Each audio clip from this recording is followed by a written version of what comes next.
7 capitais brasileiras aumentam o preço da passagem de ônibus em 2025. E você vai ver também. Conta de Luz começa o ano com bandeira verde e valor menor. Calendário de 2025 terá 4 feriados prolongados. FBI diz que atropelamento em Nova Orleans foi atentado terrorista e que autor agiu sozinho. E ainda, começa a Copa São Paulo, o maior torneio de futebol de base do país. E tudo isso você confere a partir de agora no Jornal das 18h30.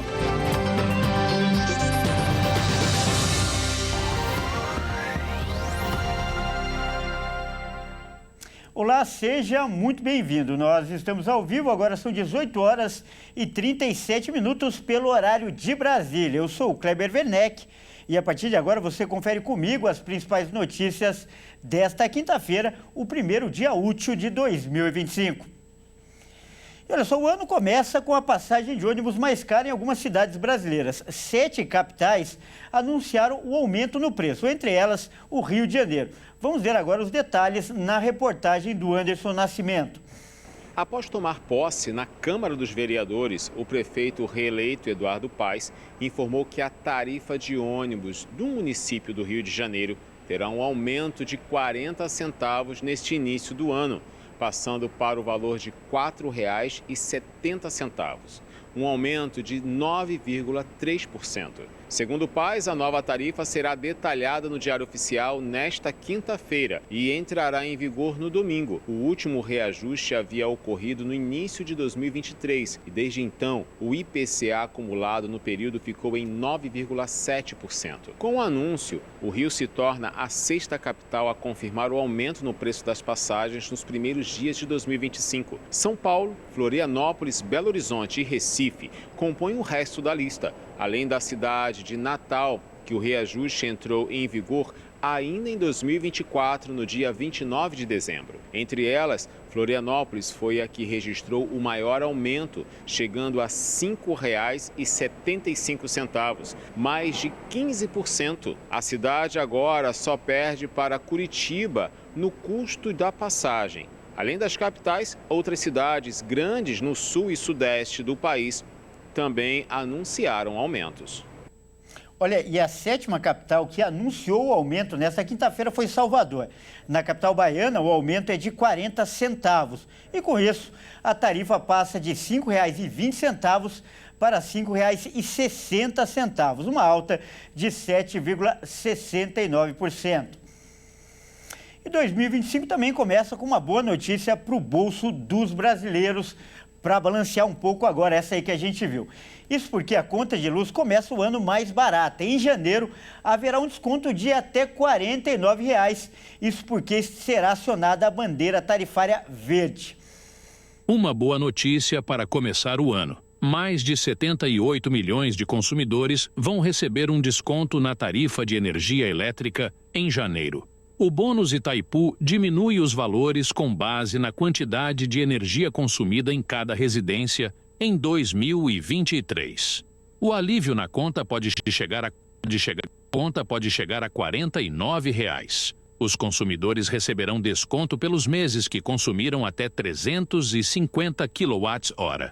Serão beneficiados clientes das áreas urbana e rural. Segundo a Itaipu, o alívio na conta de luz será de R$ 17 em média, visto que o consumo médio mensal de energia nas casas do país é de 120 kWh. A tarifa bônus de Itaipu referente a 2023 foi aprovada pela Agência Nacional de Energia Elétrica. Além disso, a ANEEL confirmou que o mês de janeiro vai ser medido pela bandeira tarifária verde, o que retira cobranças adicionais da conta de luz. A medida valeu para a conta de dezembro e foi renovada pelo aumento na produção de energia. Segundo a ANEEL, houve equilíbrio de contas por geração em usinas hidrelétricas, energia solar e eólica.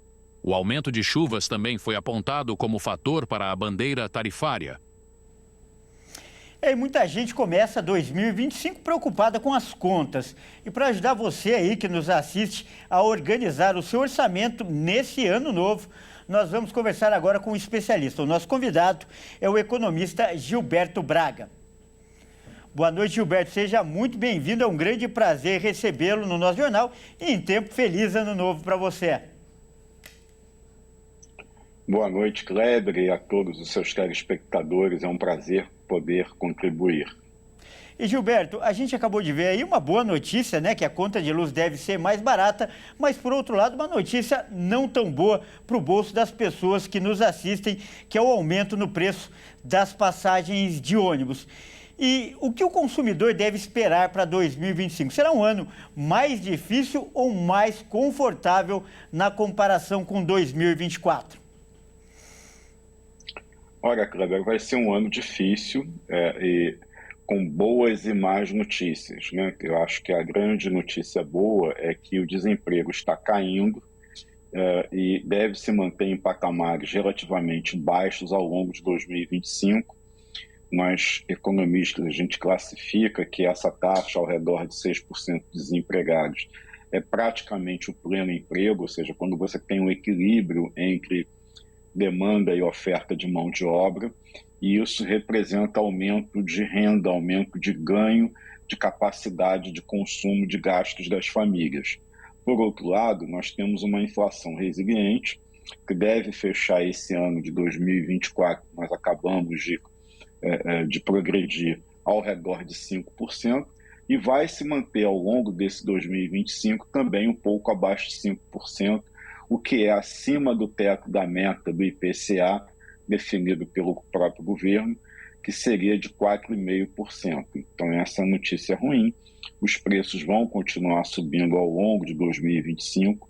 Para isso, para tentar controlar essa inflação, o Banco Central deve continuar aumentando a taxa de juros.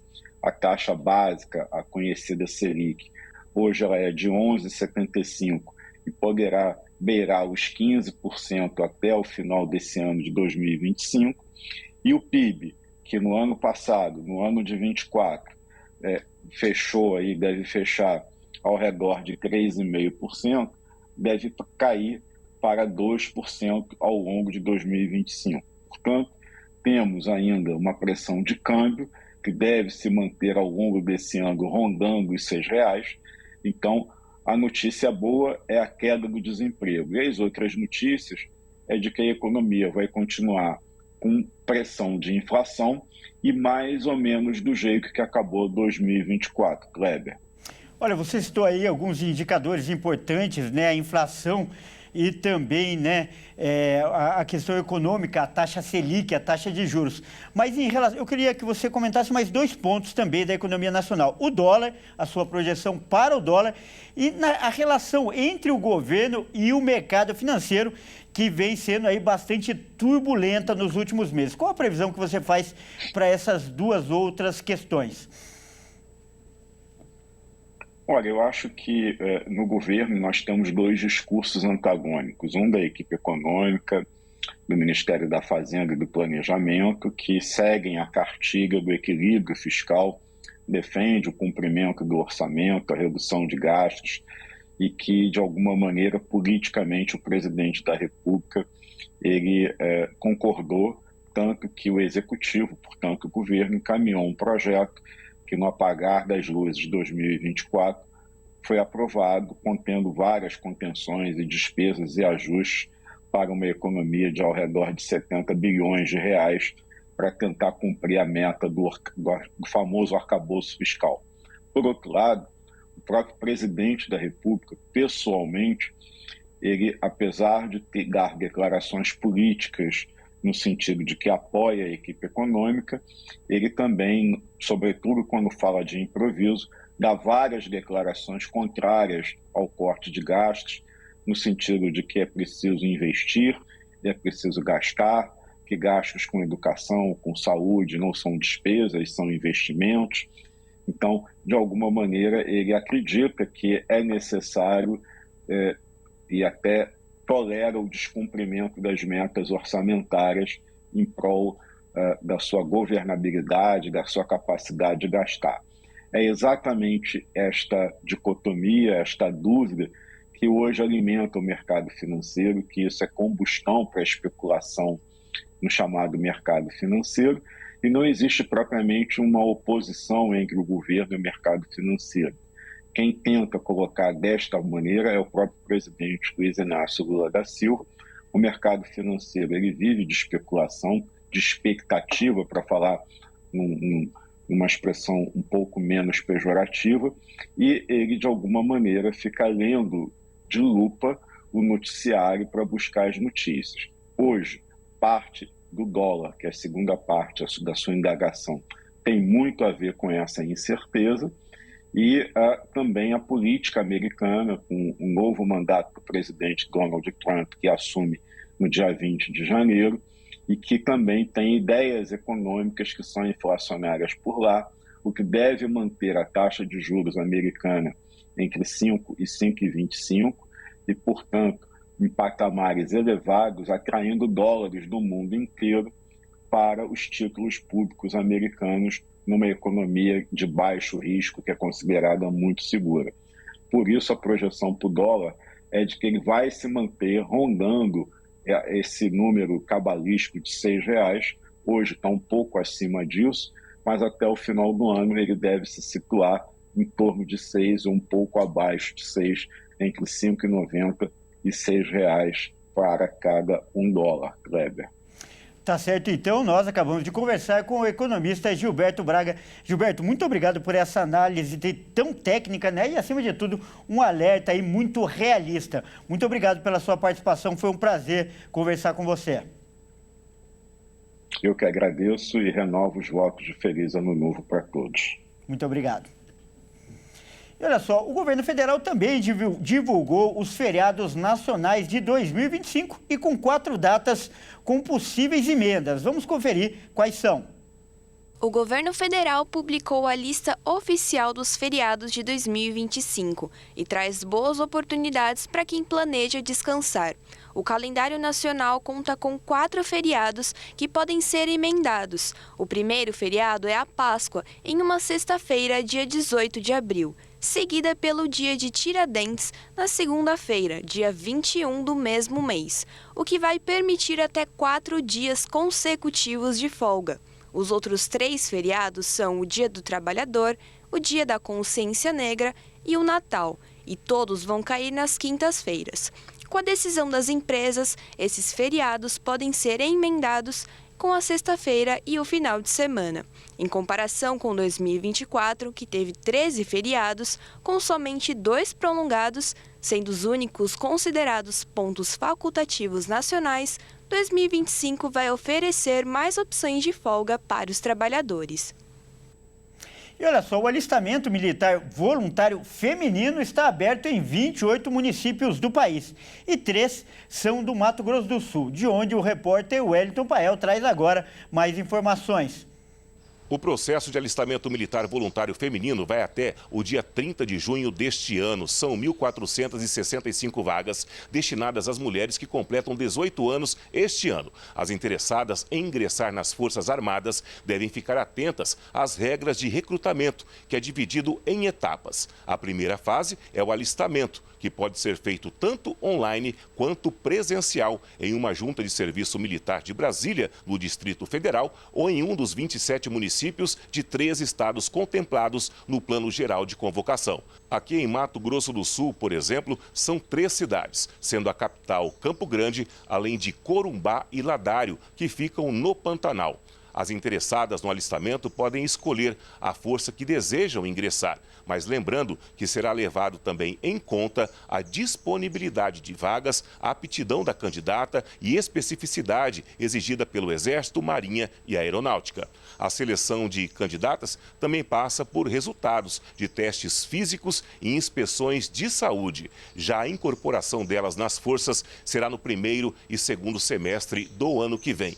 Vale lembrar que o alistamento é voluntário, mas a partir do momento da incorporação, o serviço militar passa a ter caráter obrigatório. Assim como o masculino, tem duração de 1 ano, podendo ser prorrogado por até 8 anos, conforme os critérios de cada uma das forças. Após o desligamento, as voluntárias vão para a reserva não remunerada. Hoje, as Forças Armadas têm 37 mil mulheres, sendo apenas 10% do efetivo. E veja a seguir, FBI diz que atropelamento em Nova Orleans foi atentado terrorista. E ainda, começa a Copa São Paulo, o maior torneio de futebol de base do país. Nós voltamos já.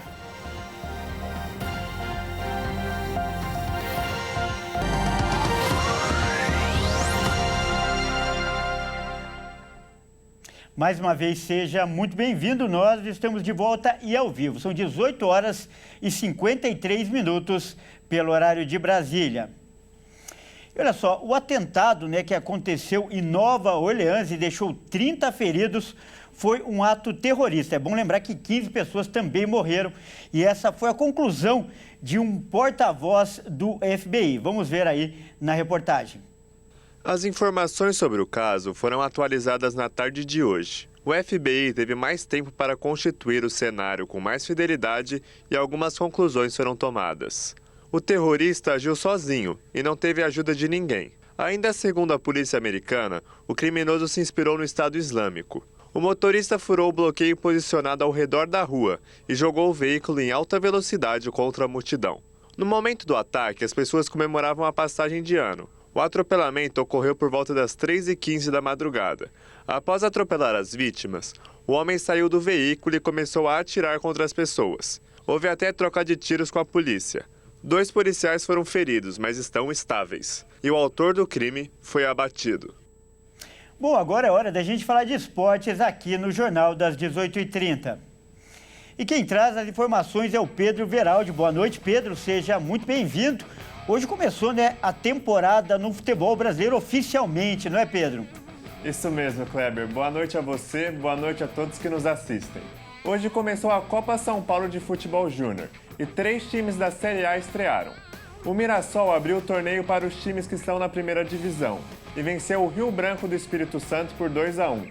Agora, o Cruzeiro está jogando contra o Real Brasília. A partida está no intervalo e o placar até então está 1-0 para a Raposa. Mais à noite, às 9h30, o Botafogo enfrenta o Fest do Amazonas. A Copinha é o mais tradicional torneio de base do Brasil. São 128 times do Brasil todo em busca de chegar na grande final que acontece no dia 25 de janeiro, aniversário da cidade de São Paulo. A decisão está prevista para acontecer na Mercado Livre Arena Pacaembu. O estádio passou por uma reforma que começou em 2021 e a expectativa é que reinaugure para jogos oficiais na final da Copa São Paulo de Futebol Júnior de 2025. O torneio segue a mesma fórmula dos anos anteriores. Os 128 times estão divididos em 32 grupos, de 4 equipes. Os 2 melhores colocados de cada passam para o mata-mata, disputado em um jogo só. Em caso de empate, a partida é decidida nos pênaltis. Como é um torneio de base, os atletas inscritos têm idade mínima de 15 anos e máxima de 21. O torneio é um exemplo de sucesso no futebol brasileiro. Diversos craques jogaram a Copinha antes de se firmar no profissional. O exemplo mais recente é o atual melhor jogador do mundo. Vinícius Júnior jogou a Copinha de 2017 e hoje, 8 anos depois, foi eleito o melhor jogador do planeta. E Pedro, um ranking foi divulgado hoje também com as camisas mais bonitas do futebol mundial no último ano, não é mesmo? Isso mesmo, Kleber. E não teve só um brasileiro, tivemos 2 times brasileiros esse ano. A camisa do Botafogo e do Vasco, ambos do Rio de Janeiro, entraram no top 10 dessa lista. Vamos relembrar os uniformes. Uma pesquisa realizada por um dos principais sites especializados em uniformes de futebol indicou que as camisas do Vasco e do Botafogo ficaram entre as 10 mais bonitas de 2024. Foram os 2 únicos times da América que entraram na lista. A camisa preta do Vasco foi lançada em abril e ficou na 6ª colocação do ranking. O modelo presta homenagem ao ídolo Roberto Dinamite, que completaria 70 anos no ano passado. Dinamite aparece nos detalhes, com escrita Dinamite Eterno 10. A camisa do Botafogo já é é lendária por ter conquistado 2 títulos depois de muitos anos para o torcedor botafoguense. A camiseta ficou na 7ª colocação e o intuito era honrar o passado, com linhas em zigue-zague e gola V, em referência ao tecido usado nos anos 60 e nos anos 50. O uniforme deu tão certo que o Botafogo reviveu os bons tempos daquela época e voltou a ser campeão.